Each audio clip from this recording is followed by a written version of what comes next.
السلام عليكم ورحمة الله وبركاته أستاذ. عليكم السلام ورحمة الله وبركاته. برکت یابید استاد. استاد همین خوابی نیک رو گفتن جایز است استاد؟ خواب اینه که فقط با اون کسی که دوست می‌دارید.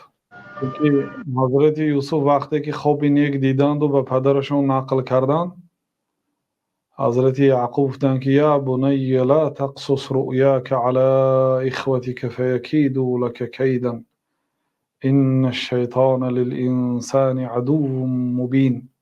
ای بچم، ای فرزندم، خوابتو به برادرات نقل نکن. گفتند سبحان الله.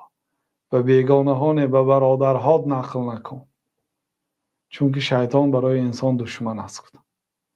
یعنی وقتی که خوابت میگویی اونا میفهمن که این خواب یعنی خوابی بزرگی هست، احتمال اینکه در قلب آنها بخیلی و حسد پیدا شود، بنابراین نگو با آنها. گفت این دلالت میکند که خواب به هر کی گفته نمیشه. بله، خوابی بد باشد به یگان کس گفته نمیشد. اعوذ بالله من الشیطان الرجیم. اعوذ بالله مما رأیت من شر ما رأیت.